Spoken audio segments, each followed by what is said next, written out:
Welcome back, y'all. Well, fun. So many decisions. Yeah. We all have to deal with them. Yep. They never stop. Nope. And so today we're going to talk about decision fatigue. We're going to talk about why it's ultimately hurting your clarity. You think that stalling and waiting to make a decision is helping you, but it's not. And we're here to help you solve that. So we're going to help you get that clarity back. But first, a question. Oh, wow. Hot. All right. I don't have decision fatigue because I'm just You're at boom. Yeah.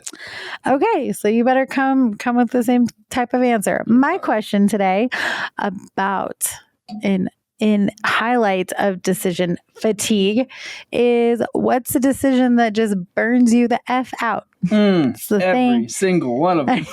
It's the one that just breaks the camel's back, that just puts you a little over the edge. You're like, that question, that decision, no thank you.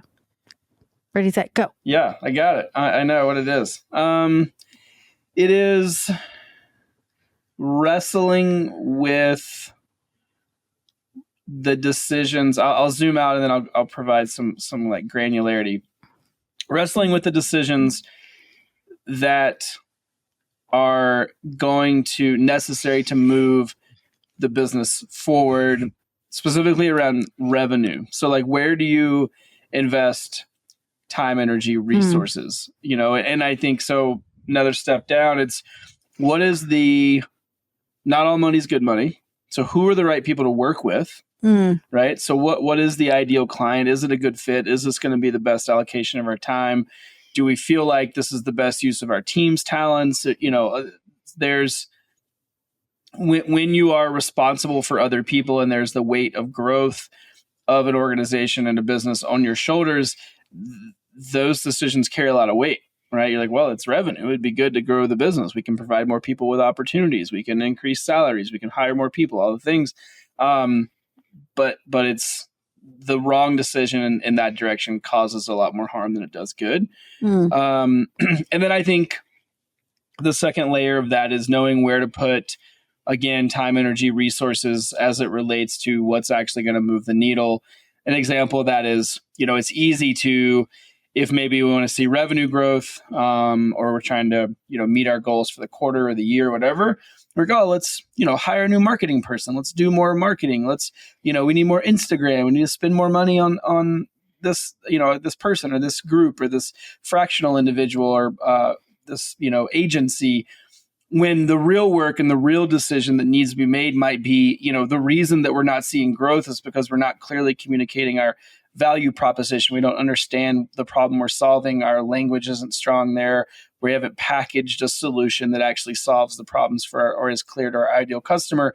That's a much less sexy thing to think about and to solve. And it takes a lot more time and energy.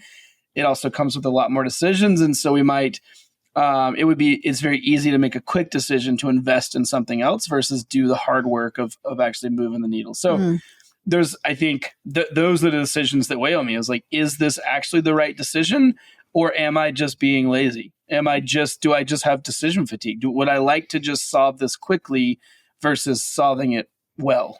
And so that's what we're going to talk about today. We're going to talk about the fact that ultimately we all make, you know, hundreds or thousands of micro decisions every day and week and month, and eventually it wears you down. But it does, when it wears you down, it does more than just create exhaustion.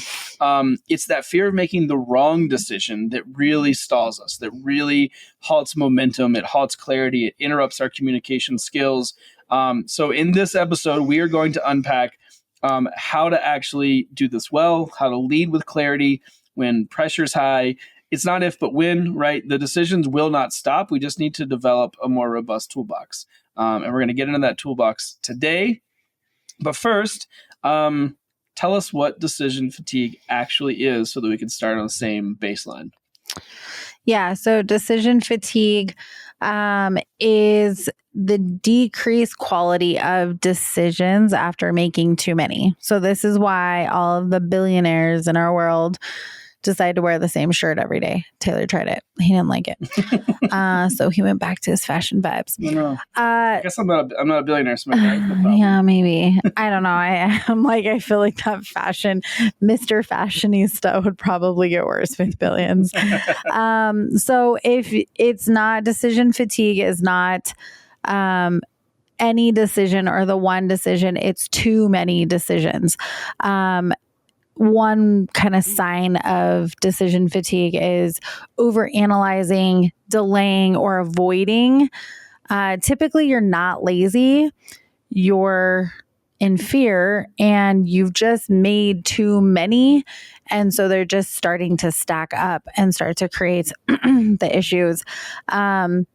And really, there's a large cost to this. Like Taylor was saying, there's a big cost. Typically, it's missed opportunities, stalled or stunted growth. And one of the biggest ones we see is team confusion.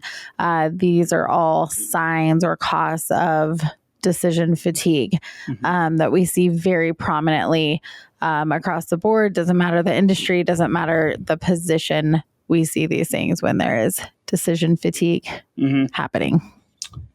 As you all know, Taylor loves a framework. So he is going to give us a framework to overcome these things because they freaking suck. Yeah. I'm going to give it to you quickly and concisely so that you don't have to make a decision about whether or not you're going to deploy this, because you're going to, because it's going to make your life easier. Yeah. So overarchingly, let's start with one thing.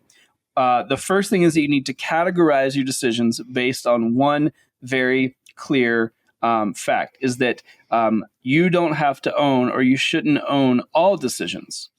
So the first thing that you're going to do is you're going to categorize decisions by who should own them, knowing that not everything is yours to solve. Yeah. Right? So we have all these things. We've got a million things coming at us. We're fatigued. I can't communicate clearly. But okay, first of all, a lot of these need to be farmed out. It's not yours to own. So categorize your decisions based on ownership. Now, the ones that are yours to own, which there are many, fair enough, we're going to run them through 3 clarifying questions. And this is the framework. So this is the filter that you're going to use. The first one's really easy. Is this decision reversible? If the answer is yes, you're going to decide quickly, right? So you can even prioritize these. You got like, okay, I got 20 things. I got to, it's all swirling around. Write them down. The ones that are reversible, make a decision right now, right? If it's reversible, decide fast. Boom, go. Okay, great. Those are out of the way. Next filter you're going to use. Do I have 70% of the information? You are never going to have 100%. The misconception that we will eventually arrive at a place where we have all of the necessary information for us to feel comfortable and safe so we can make a decision is false. That's what holds us up. So if you have 70% of the information, you have enough. Now you're going to decide. Right? So we're not going to wait for 100%. You do not need more information. You do not need more research. You do not need whatever. If you have 70%, you're making a move. Next filter you're going to use. You're going to ask yourself, will waiting cause more harm than making the wrong call? Right? So it's kind of the last filter. You're like, okay, this is heavy. Fair enough. These are big decisions. But will stalling on this thing cause more harm than if I just screw it up? Like, okay, so I got it wrong. That wasn't the right call. That can still be better than just waiting, right? Because momentum matters. Clarity matters, specifically as we're leading a team. People care a lot more about clarity than they do about correctness. And so ask yourself, will waiting cause more harm than the wrong call? Those are the 3 filters. So again, you're going to start with, is this mine to own? Yes or no? Only take those that are yours to own, farm the other ones out, or just take them off your plate. Don't worry about them. Someone else can sort it out. You have a brain. I have a brain. Let's use yours. Love that. And then run them through those 3 filters. And that's going to give you, it's going to give you clarity. It's going to give you expediency, efficiency. It's going to start to unravel this bogged down feeling that comes with decision fatigue, this exhaustion, this lack of clarity. Again, this real fear of like, what if I get it wrong? Most of these things, getting it wrong isn't actually a problem, right? And then what that does too is when you use that filter, it will clear 98% of these things off your plate, and it will make space for the things that are really heavy. So by all means, certainly I recognize that some things are big. There are big decisions that are very weighty that have real consequences. Let's free up mental bandwidth for those things and not get bogged down by the little things. Absolutely. All right. So now what do we do? How do we know when fear is leading? So we're like, okay, I got this framework. I got it. But then like, what's it look like when I might be in this fatigued state? Yeah, when you're stuck in fear, here's a couple of things, kind of qualifiers, if you will. You typically are going to say something along the lines of, let me think about it.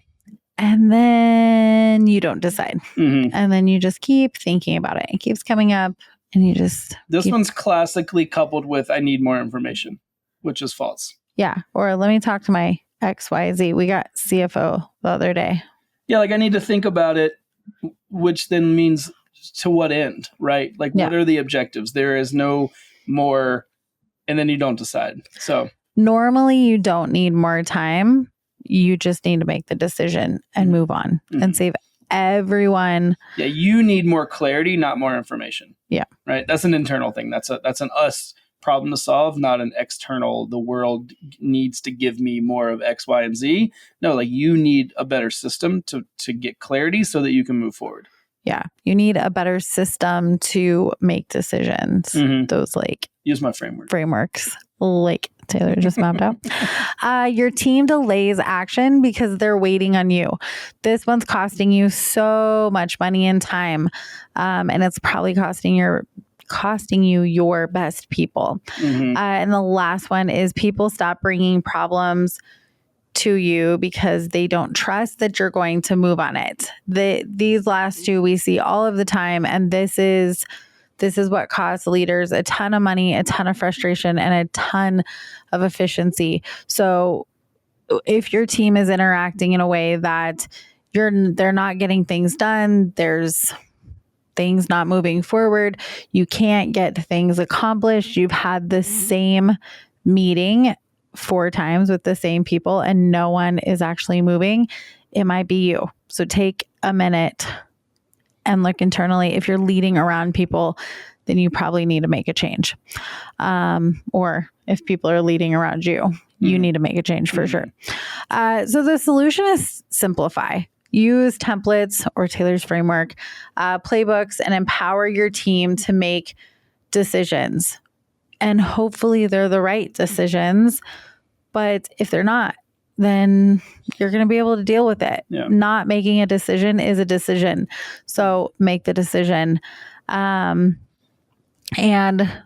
really mobilize your people by creating the right frameworks and giving them the autonomy and the ownership and power to be able to do so that all the decisions aren't running through you. Yeah.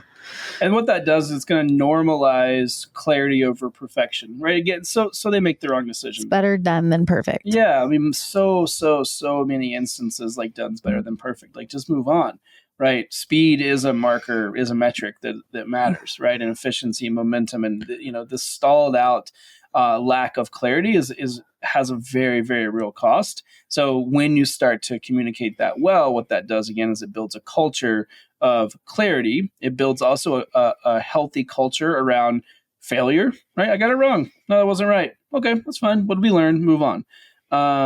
And again, perfection's not the outcome. And we're not saying make decisions out of fear.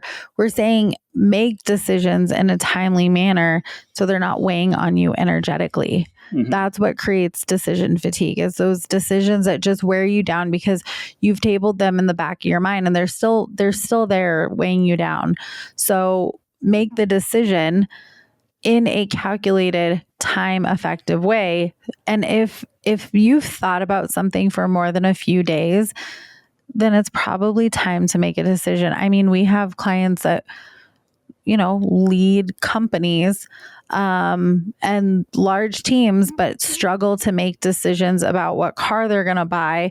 And that's what's weighing them down. And there's nothing wrong with that, but you have better things to worry about. So make the decision trust, use Taylor's framework, and then move on and don't look back. I think that's another bonus point that I think a lot of times we make a decision and then we go back and like worry about if it was the right one. I don't know. It's the one you made. So like move forward and quit thinking about it. Mm-hmm.